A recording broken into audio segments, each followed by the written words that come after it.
and congratulations for making it back to the start of football season. Is it opening day, opening kickoff? What do we call it in the NFL world here? Opening week. Opening week. All right, Yeah. because football is finally back tonight, which means the Patriots will be taking on the Philadelphia Eagles. And Alex, I'm going to put you on the spot right off the start. In about 72 hours, they're going to be entering halftime with a score of what? Ooh. I don't know. I'll say this. It'll be a one-score game.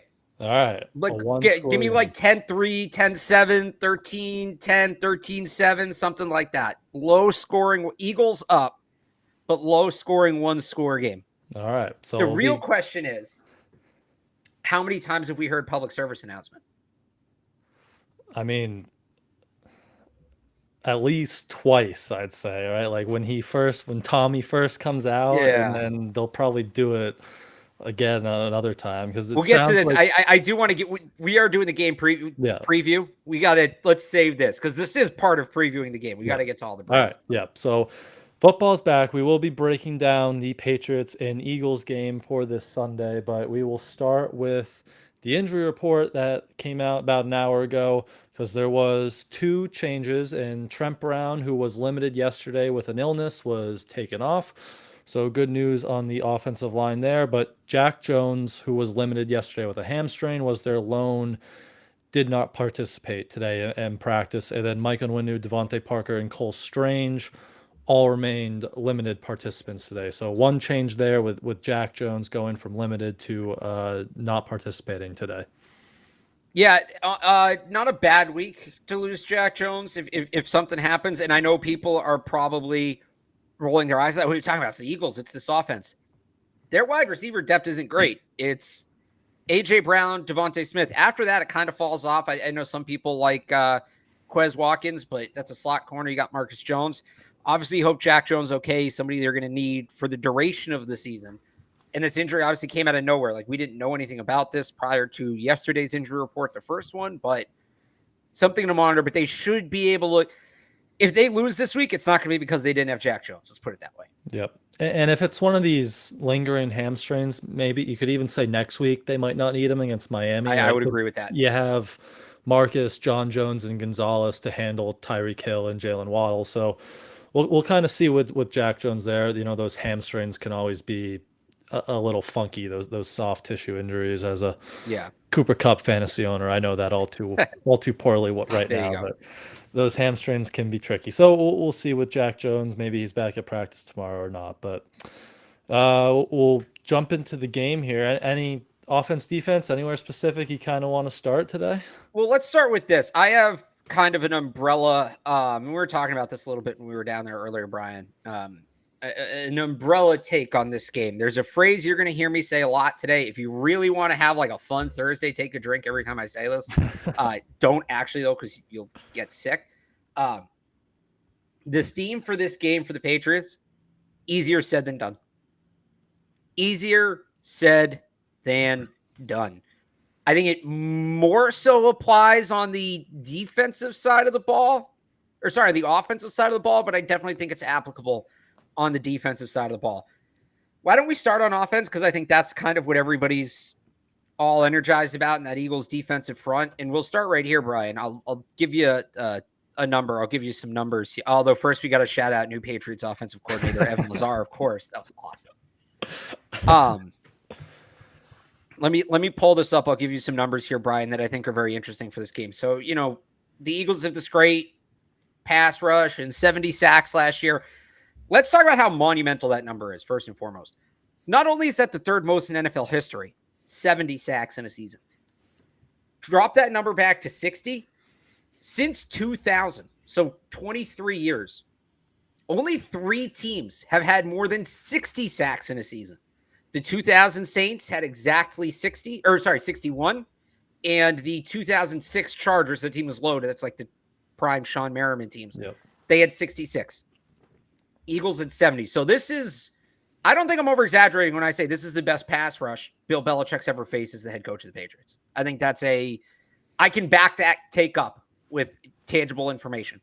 Yeah. I mean, they're loaded. And I think Max said it's best pass rush in the league. Bill kind of echoed those same Yeah. comments earlier this week. But here's the thing. So people think of this pass rush and they probably think, oh, it's all complicated and schemed and designed. Simple. They were led the league in sacks last year. They were second in pressure rate, off by only 0.1%. Their blitz rate, 22.1%, was 18th in the league. And their stunt rate, so running those little games on the offensive line, stunts, twists, all that. Won't they last? Dead last in the league, 9.6%. So the Eagles, Bill said it yesterday, there's no mystery in what they do. We know what they're going to do. The Eagles are one of these teams, and it's true on both sides of the ball, but it's especially true on the offensive, on the defensive line. They're just better than you. Doesn't matter if you know what's coming. And this is something Patriots fans should be familiar with. This is how they operated here, mostly offensively, but at times defensively for 20 years. They're just going to be better than you. So but in a way that almost gives me some hope for the Patriots. And this is where that easier said than done thing comes in. Brian, you know I don't like math. You know I don't like analytics. You know I'm against doing math on the air. It's a Felger and Maz rule. But we're going to do a little bit of math here real quick. All right. If the Eagles don't blitz, how many players are rushing? 4. 4, correct. How many players do the Patriots have to block those 4 players? At least 5. At least, I'm glad you said at least 5. Now, I can pull my calculator up here. I think they're 5, up 1 on that. Right, 5 is bigger than 4. So in theory, you should be able to block 4 players with 5 players. Unfortunately, it's not that easy because we've talked about this. There's that concept of you can cover up one spot on the offensive lines. When you have to cover up multiple, you get in trouble. Let's just assume maybe Calvin Anderson comes out and is just awesome. And if he does that, I think the Patriots have a real chance to move the ball and put up points. But if he didn't play all summer, he was sick, he hasn't played with this group. If they got to compensate at right tackle, now Cole Strange at left guard, I'm saying, all right, so 5 is greater than 4. So you have 2 guys block 1 guy. That's going to be at right tackle. Now Cole Strange has to win one-on-one against Fletcher Cox. And Cole Strange has to win one-on-one against Jordan Davis. And Cole Strange has to win one-on-one against Jalen Carter. Can he do that? Maybe. He's a first-round pick. You're hoping he's playing up to that level, but we didn't see him all summer. He was hurt. So we don't know what his year 2 jump looks like.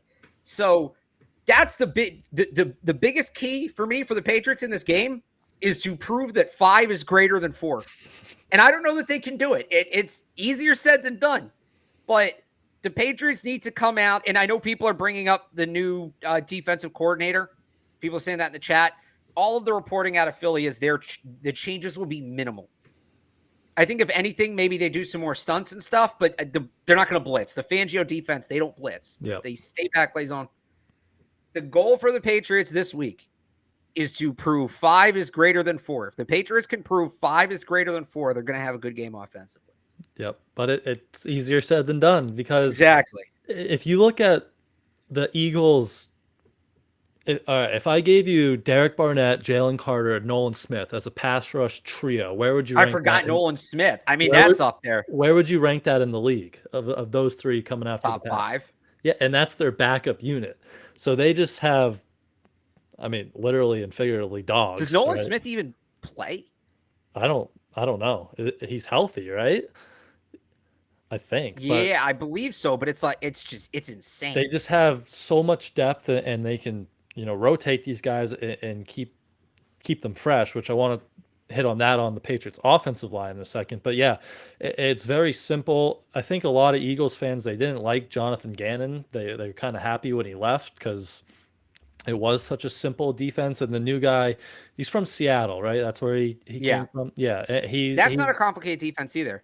Yeah, it's a lot of the same. Maybe they do dial up the stunts a little bit, but I don't think it's going to be anything major where they're going from last in the league to the top half. I think they would still be in that bottom 10 to 12 ranking if they're even that much improvement. But yeah, so they just have so much talent on that pass rush. And if we want to talk about the Patriots offensive line, I don't know. I think it's looking like Calvin Anderson's that right tackle. And then we'll see with Cole Strange. You mentioned he hasn't practiced since he made it like 20 minutes, if even that, to the first padded practice over the summer. So he's a big question mark.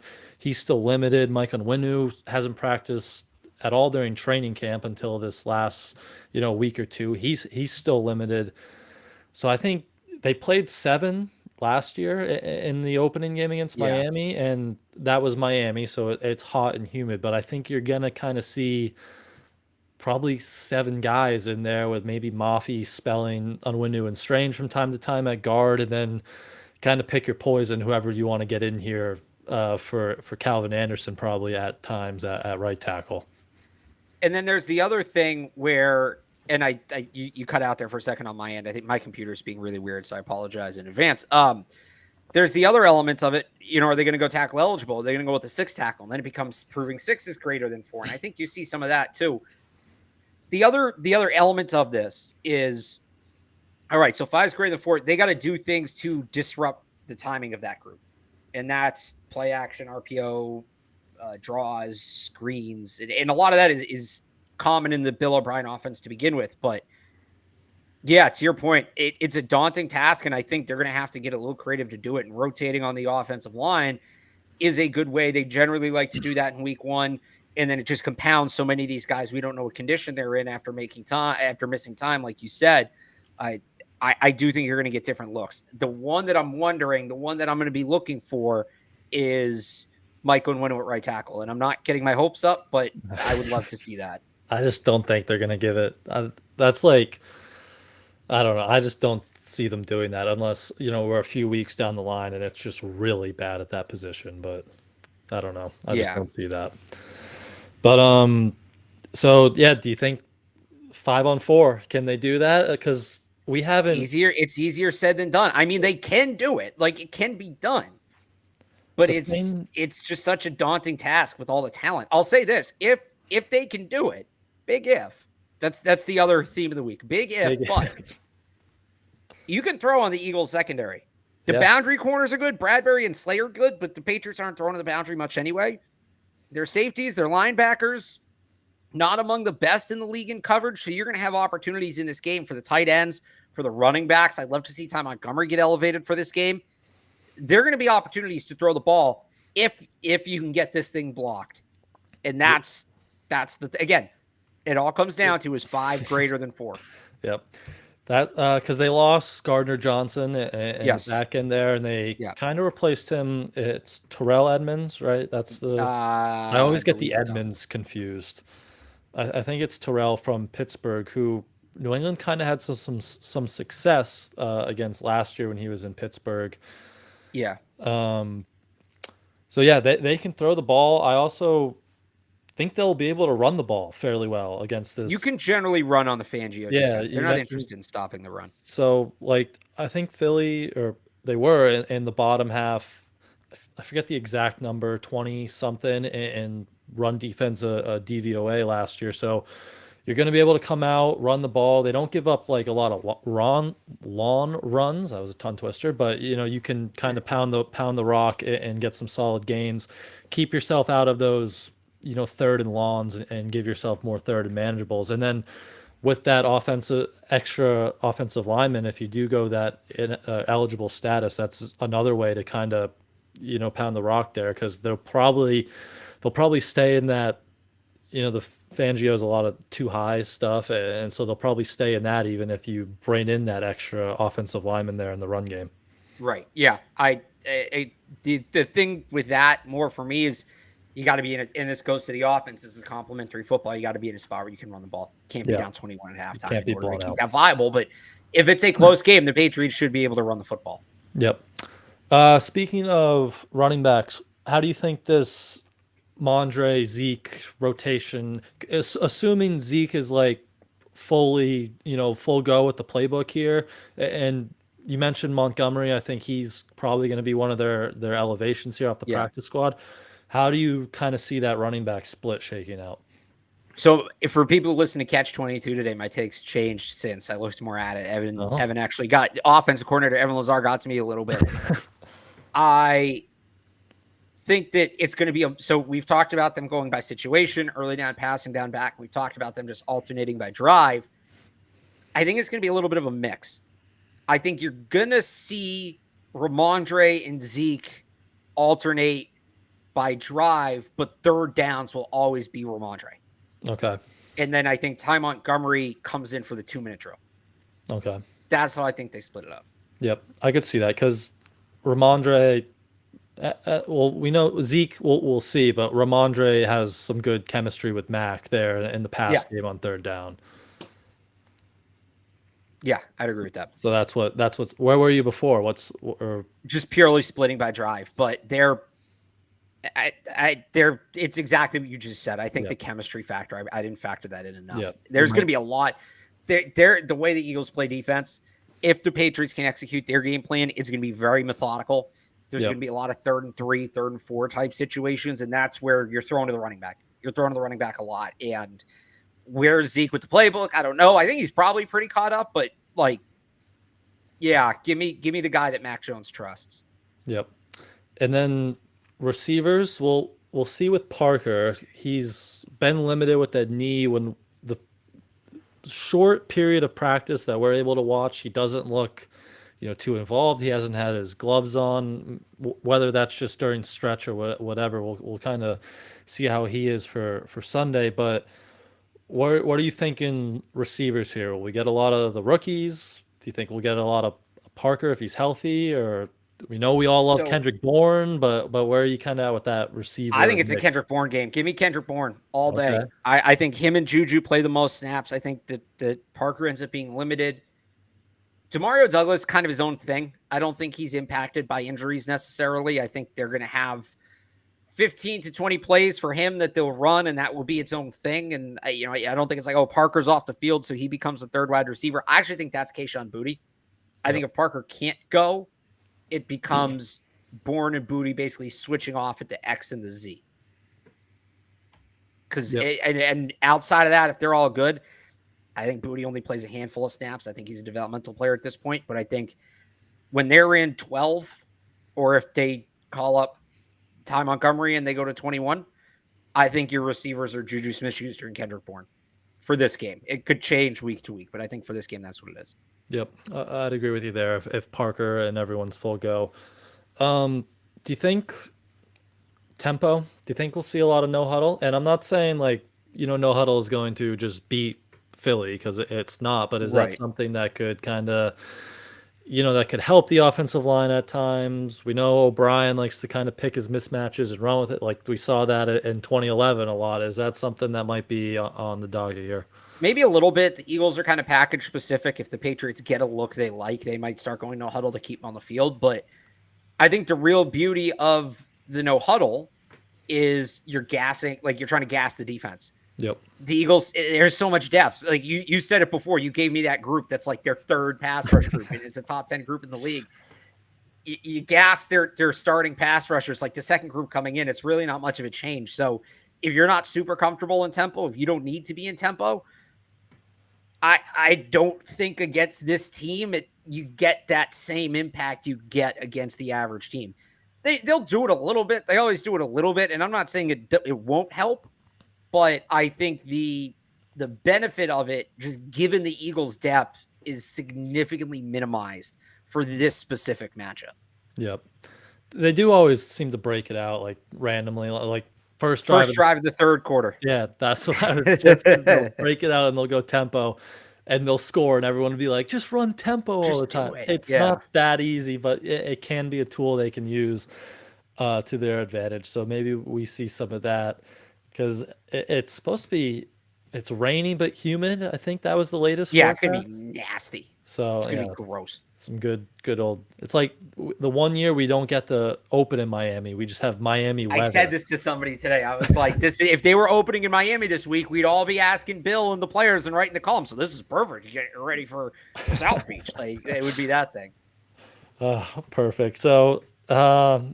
I think that was most of the offense. I got one more. There's one more big one on the offense. All right, what am I missing? The Matt Patricia impact. You buying or selling? Selling. He knows this off. He didn't know the Patriots offense last year when he was running it, but I guess he knows it now. Are you buying or selling the Matt Patricia impact? I'm gonna sell it. I don't think there's gonna be that much of an impact from Matty P there this week. I don't know about you. I have a weird take on this. I don't think Matt Patricia's presence makes an impact because what is he going to – he doesn't know the offense. It's a new offense. But his takeaways would more so be how to impact Mac Jones. Yep. Put pressure on him. I think the Eagles were planning on doing that. Yeah. Oh, we need to get interior pressure. The beauty of the Eagles front is they don't need to scheme up to get different kinds of pressure. They can get any kind of pressure they want, multiple ones at once. I almost feel like Matt Patricia's impact would be bigger if the Eagles were worse. The difference he would make is already accounted for by just their raw talent level. Yep. So I don't, unless it's something where it's in Mac's head and he kind of overthinks it and starts pressing because he wants to stick it to Patricia, I don't think that there's really an impact Matt Patricia's presence makes on this game. Yep. I mean, Brandon Graham said today or yesterday, I'm not sure, but he's like, Mac Jones, we've just got to hit him and disrupt him because he doesn't look as good, when that's happening, and he looks better when nobody is touching him. But like we knew that. We spent all Right. offseason and last year talking about that he was one of the worst statistical passers under pressure. So we knew that's nothing new. So nothing Patricia can really bring there. Before we switch to the defense and we hear from our friends at FanDuel, one more question on the offensive line. This week is a question mark, right? There's a lot of unknowns up there. We'll see. Are you feeling better about the long-term outlook of this unit now that they're starting to get pieces back? Maybe they can build some of that continuity, and maybe they'll be better when we're a month into the year than maybe you kind of thought they might look a few weeks ago. Yeah, I think so. I don't feel great about them for this game just because of the matchup, but they should be trending in the right direction. I think we need to be careful to not overreact to whatever happens this week for the offensive line because it's probably going to be ugly. It would be ugly against most offensive lines in the league. They averaged 4 sacks a game last year. Over 4, actually. It's like 4 and change. So, yeah, I mean, they're definitely trending in the right direction, but this was tough. Yep. Do you think Mac having the ability to make checks will help either this week or in the long run? Because that's something he wasn't able to do last year. They just kind of lined up it and went for it. But now they'll have hopefully some answers when they get up there. And again, it's a vanilla pass rush, so who knows? But I don't know. That's something else that could maybe help this unit throughout the long run at some point. But that will wrap up the offensive side of the ball. So let's hear from our awesome friends over at FanDuel, and then we will hop over to the defense. Get ready for the NFL season with incredible offers from Fanduel, America's #1 sportsbook. Right now, new customers can bet $5 and get $200 in bonus bets. Guaranteed. That's guaranteed. Plus, all customers who bet $5 will get $100 off NFL Sunday Ticket from YouTube and YouTube TV. Now is the best time to join FanDuel. It absolutely is. The app is easy to use, and you can be on everything from spreads to player props and more. So visit FanDuel.com/Boston. Kick off the NFL season with an offer you won't want to miss.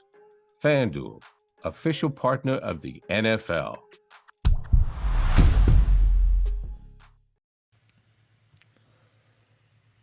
All right, so to the defense side of the ball, let me give you a question first. Where do they need to keep the Eagles offense point-wise to be able to, to win the game and be in a comfortable range there? 28 and under. 28 and in under. regulation. Even though they've never, 24 and over, Mac Jones has never won a game. Yeah, well, he's never had Bill O'Brien before. That's true. All right, so in that 28-point range. But I think my big thing defensively to start is I want to see the rookies play. They've been hesitant at times in the past to play rookies, to just kind of unleash them right out of the gate. But you got Marte Mapu and Keon White, who are two like really good athletes that can help you against one of these mobile quarterbacks. Give me that, third down, the 4-man pass rush with Marte Mapu, just kind of spying Jalen Hurts and at that second level. And then obviously Christian Gonzalez. Tough tasks right out of the gate as a rookie, but they kind of need that size out there against, A.J. Brown or whoever's out there. So that's one of my things I want to see. I want to see these rookies out there right away and having a big role.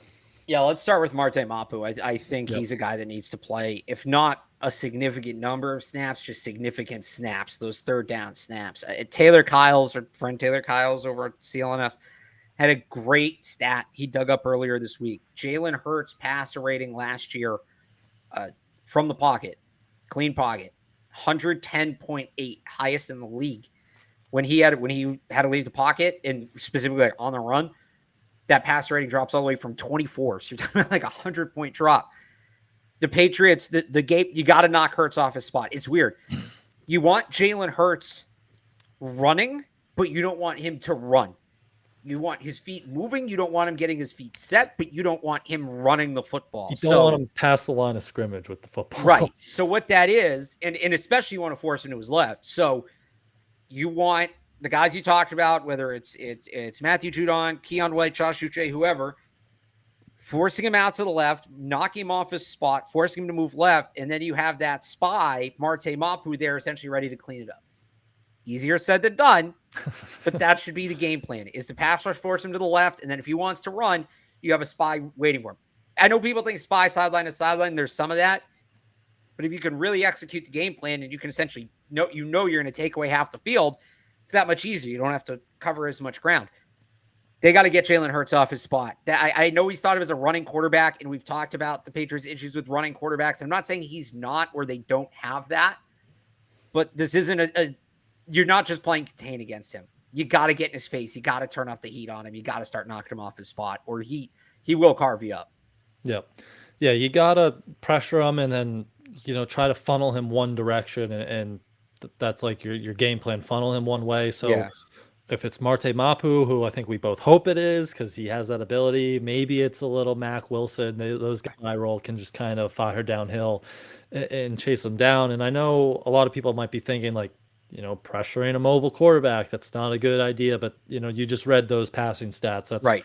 Kind of what they need to do. And actually, he is a throw first. He's not a run first quarterback. He is a throw first quarterback that can run. Yep. This isn't like, make him beat you with his arm. Do not make Jalen Hurts beat you with his arm, because he will beat you with his arm. This isn't, It's not like that. It's not like Kyler Murray where it's like, just like keep him in the pocket and turn him into a traditional quarterback, and he can't do it. Or like Baker Mayfield's another guy like that. Like keep Baker Mayfield in the pocket and just make him pick you apart. Jalen Hurts will do that if you let him. That's not, you got to turn up the heat on him. Yep. And I don't want to see like that conservative pass rush. And you do have to like keep your, like Lawrence Guy talked about it today. Yeah. You don't just want to fire too far downfield up the B gap, because Hurts will just run up the A gap and for a big gain on a sneak. But like actually get after him. Don't just do that kind of contained conservative pass rush. Like fire up the stunts. Let Matt Judon and Josh Uche get after Hurts, and that's probably their best shot kind of to win there if you can pressure Hurts.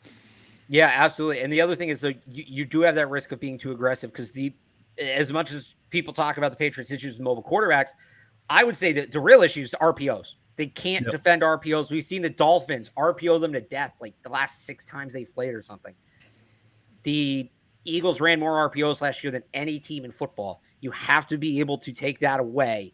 And part of that is patience up front. Now, I think they should dedicate more to take that away, right? Not put players in a spot where they're going to be in conflict.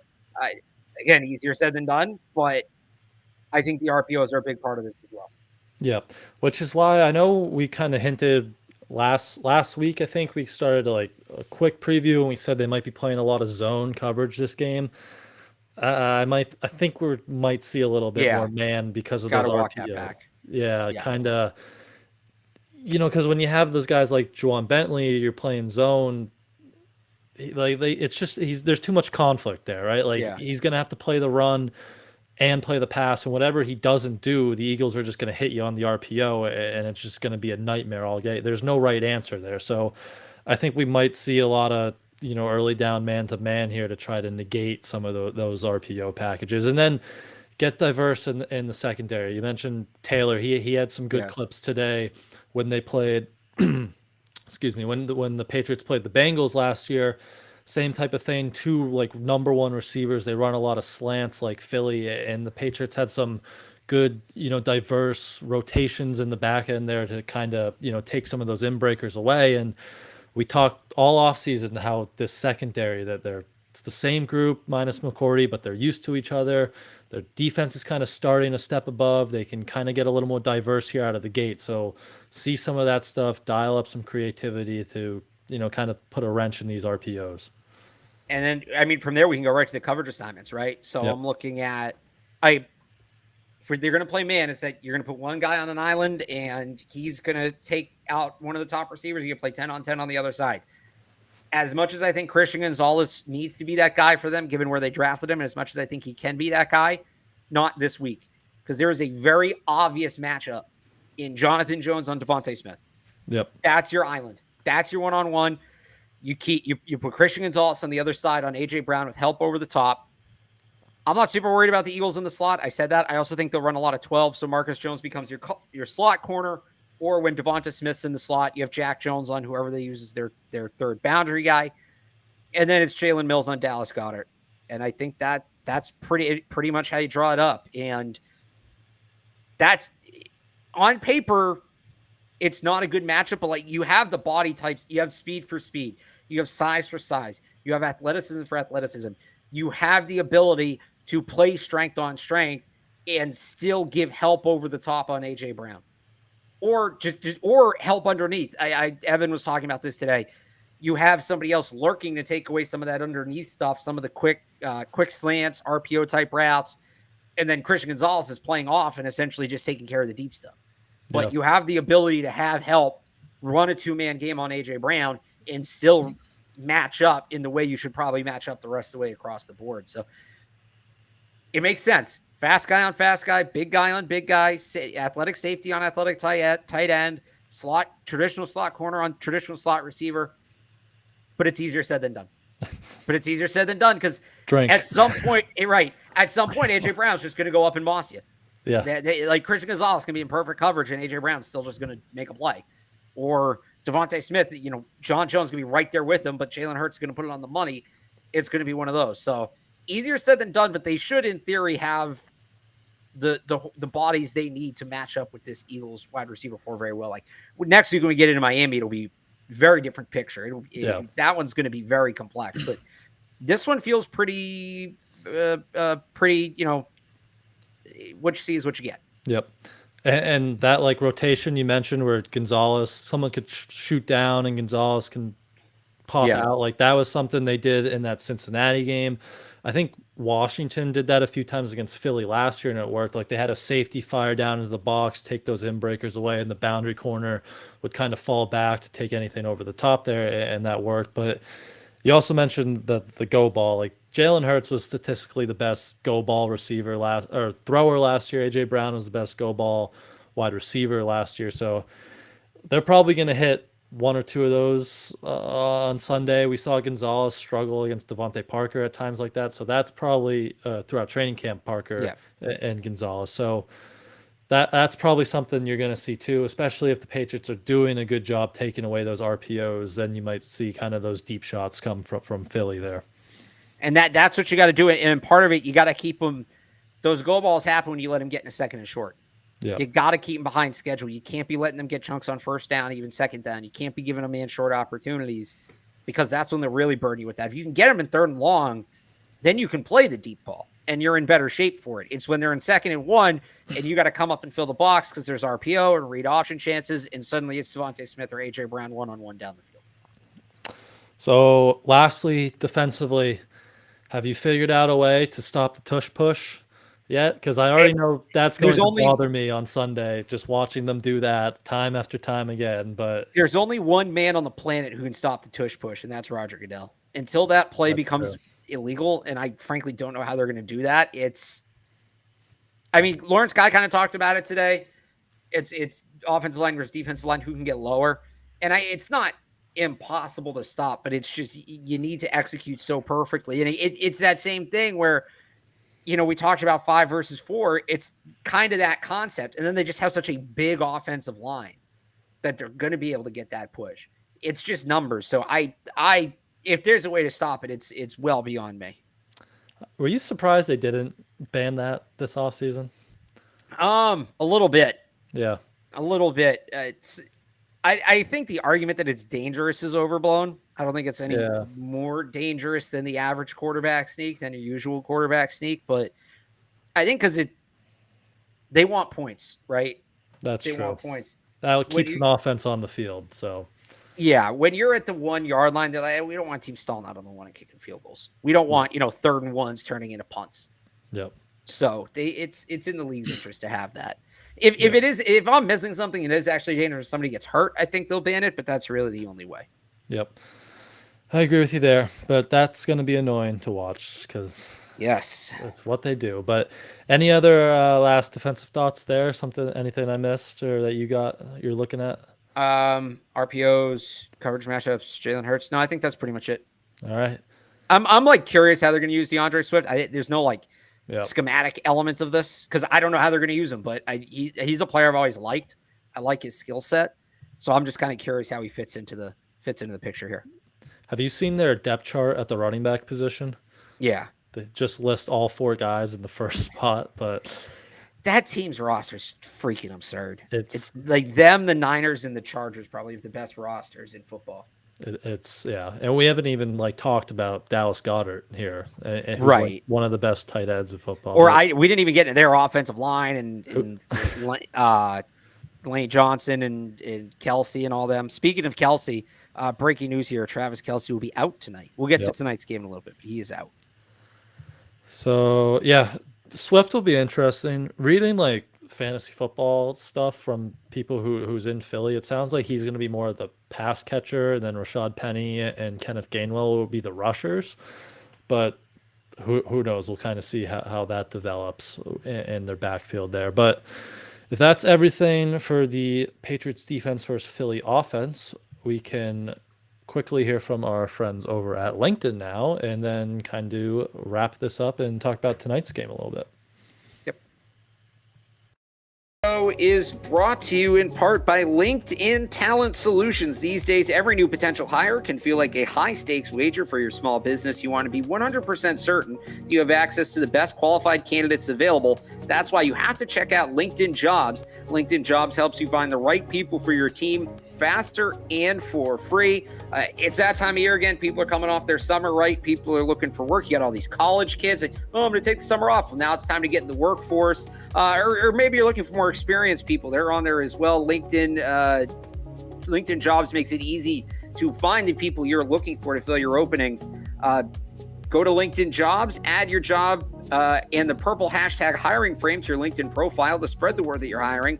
Simple tools like screening questions make it easy to focus on candidates with just the right skills and experience. You can quickly prioritize who you'd like to interview and hire. Everybody knows adding the right team member is so important. We just kind of talked about the difference Bill O'Brien's going to make for this offense. The Patriots added the right team member, and we are expecting it to make a big difference. And you can have your equivalent of that if you use LinkedIn Jobs. It's why small businesses rate LinkedIn Jobs #1 in delivering quality hires versus leading competitors. LinkedIn Jobs helps you find the qualified candidates you want to talk to faster. Post your job for free at linkedin.com/beat, B-E-A-T. That's linkedin.com/beat. To post your job for free. Terms and conditions apply.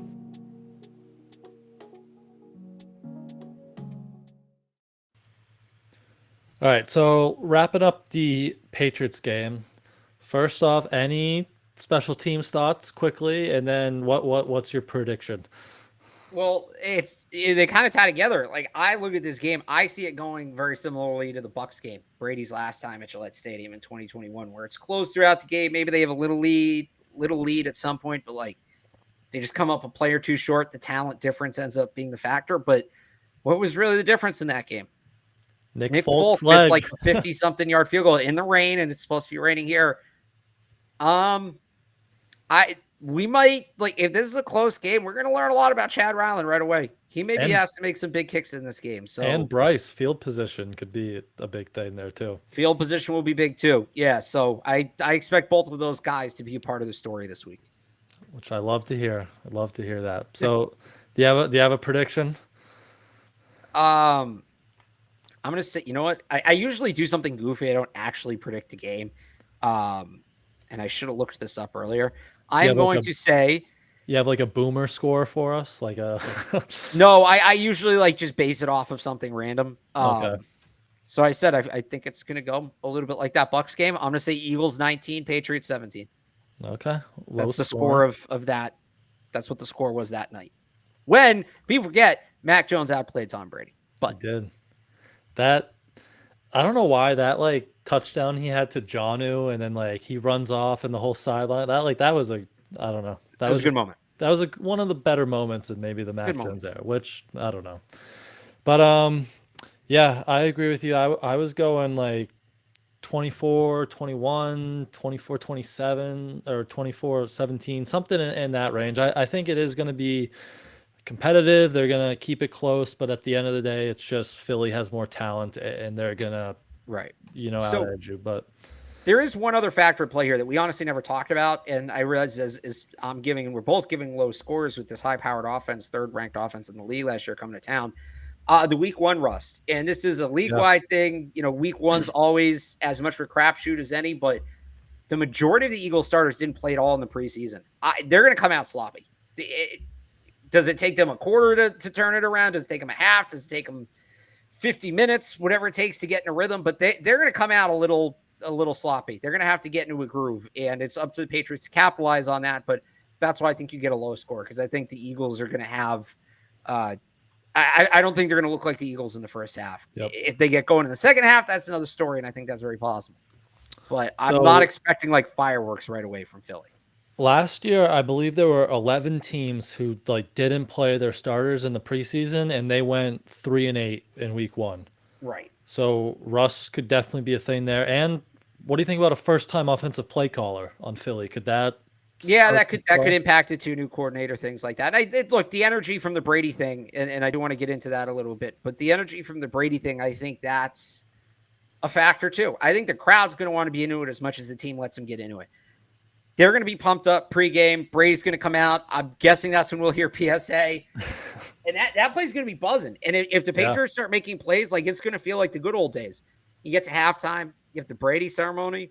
Suddenly you're coming out in the second half and that place is going wild. That could be a factor. Yeah. Cold, rainy day. You don't want to be out there, that kind of thing. If you're a visitor, if they're down 21 points at the half, none of it's going to matter. None of it's going to matter. But I do think there is an element that the fans can bring.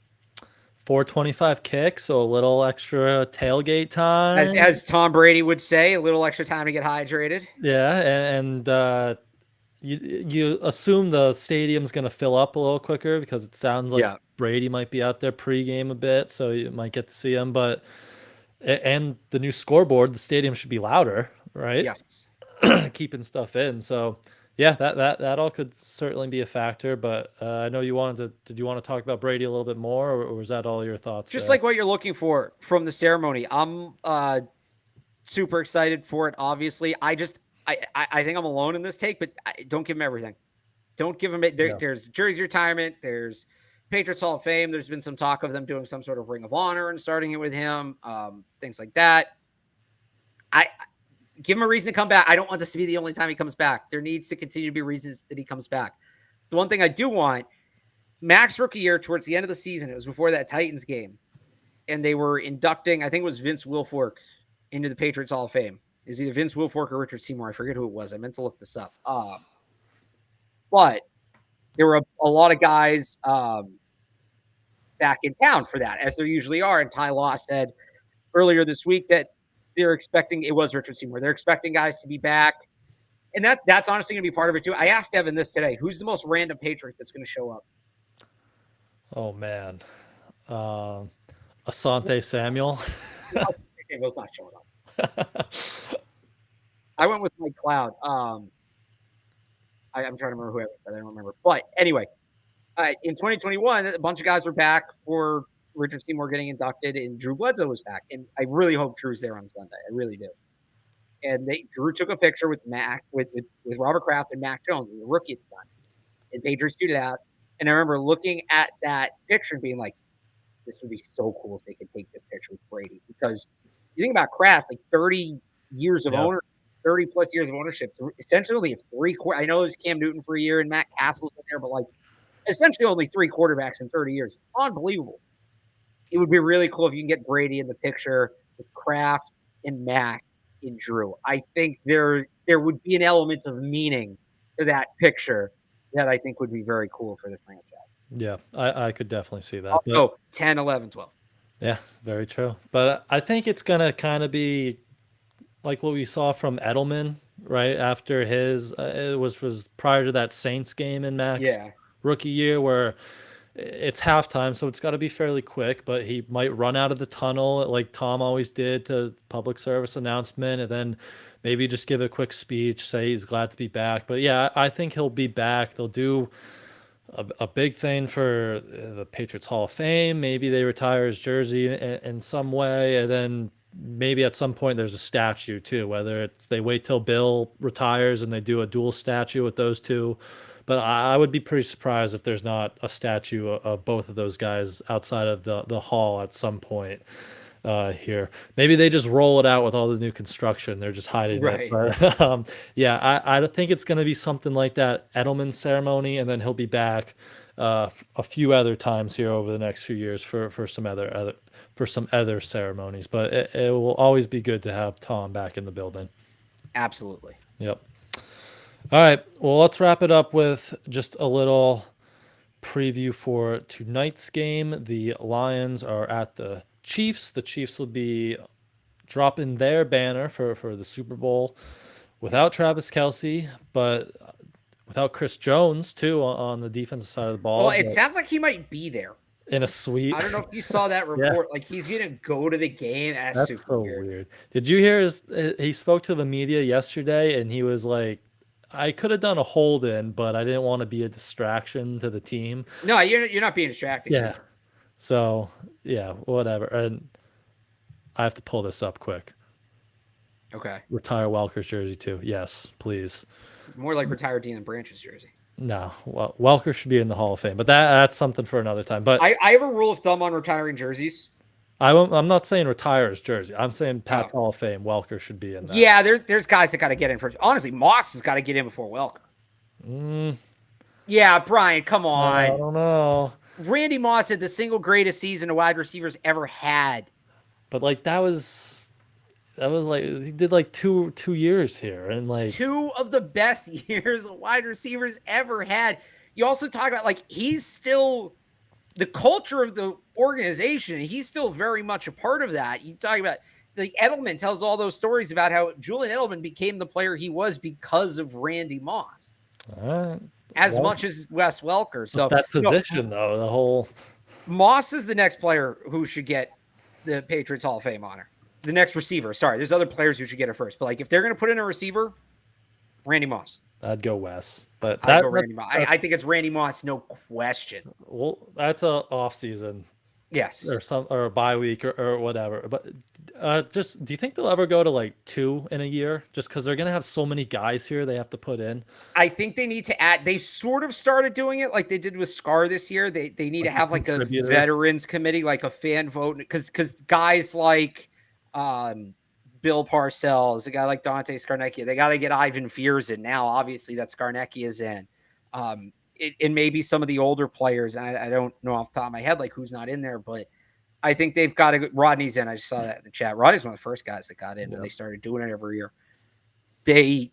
There does need to be some sort of veterans committee that's like, stop putting Parcells on the ballot. He's never going to get on. Whether you think he should be on or not, he's never going to beat. The fans aren't going to vote him in. Right? He's never going to beat players that played in like the internet era. Yeah. That that's the people who are voting. So him, Ivan Fears, there's some other, people I think that fit into that category, contributors, but also some older players that you got to start putting people in veteran committee like that. Yep. I agree. But quickly back, Chiefs Lions, I think I have it right here on FanDuel. It is now Chiefs minus 3.5. So it was 4.5, but with the Kelce move, it is now 3.5. So anything you like over on FanDuel tonight. What's that over under at? I don't know if did you see the Chiefs 52. The Chiefs tweeted the over under earlier this week, and it was like, are you serious? People were a little upset about that. I wouldn't, rightfully so. I usually am not an under guy, but Mahomes is nobody, And look, I like the Lions. I like Dan Campbell. I like Ben Johnson. I don't think Jared Goff's a very good quarterback, but I like the pieces they've put around him. I think Amon-Ra obviously is a really good player. I'm super excited to see how they use Jahmyr Gibbs. I'm bullish on the Lions. I think they should be a playoff team, but this is like a step ahead of where they're not open the season against the Chiefs on Thursday night. The reality check. Right. If they keep going this way, like maybe in a year or two, they can get there. Now, I gave this rant this morning on the 98.5 The Sports Hub Patriots podcast, and that's off, which people can check out on the Sports Hub website. And you can't say, oh, this shouldn't have been the game without, how do you replace it? Every big Chiefs game is on the road. It's kind of weird. Like, they play the Jaguars, which that would be a great opener. Yeah. That game's in Jacksonville. They play Minnesota. Another good team. In Jacksonville. They play New England. In New England. They play New England in New England. I don't think that would have ever happened. There was one of so there were two others. Maybe Chiefs Chargers, but they generally don't like doing division games in this opener. They do play the Eagles this year, but remember they did this a couple years ago with the Panthers and Broncos. They did the opener as a Super Bowl matchup, and it was terrible. Nobody liked it. They were like, we're never doing this again. I could have gone for Chiefs Bengals tonight. That would have been cool. I understand they want to save that game, but I don't know. I think that maybe should have been the game night, but it is all of their big games. Oh, they do? No, wait. The Bills weren't going to get it 2 years in a row. That's true. So, yeah, it was kind of like a weird year for the schedule. They could have. It's really just the Bengals. They weren't going to do the Eagles, even though that's a home game. They weren't going to do the Bills, even though that's a home game. It basically was Bengals, Lions, or Chargers. I might have gone Chargers, done the divisional thing. Bengals would have been cool, but I understand why they waited on that. But I feel bad for the Lions because they're going to have a rough. I'd probably take Chiefs to cover. I think the Lions are going to have a rough night. People are going to get down on them. They're a better team than what they're going to look like tonight. This is just a impossibly tough spot for them. Tough task for them.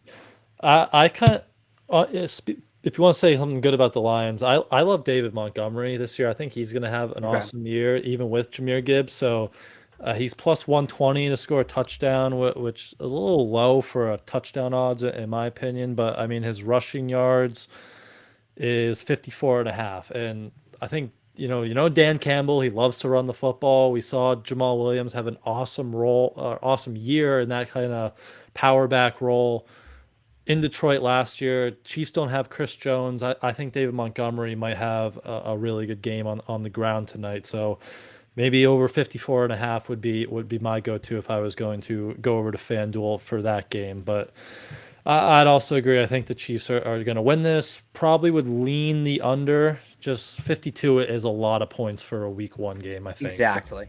Yeah. So that's where I would probably lean there. But that is the week one preview in Kansas City. We obviously broke down the Patriots Eagles in the beginning of the show, but that is going to do it from us now. It is just time to sit back and finally watch a real football game on Sunday. And Alex and I will be back after that game next week to review all of that. But until then, follow him on Twitter at RealAlexBarth and go read all his work for the game at 98.5 at thesportshub.com. You can follow me on Twitter at I am Brian Hines and go read all my week one coverage over at patspulpit.com. And thank you all, as always, for tuning in, and we will see you guys next week.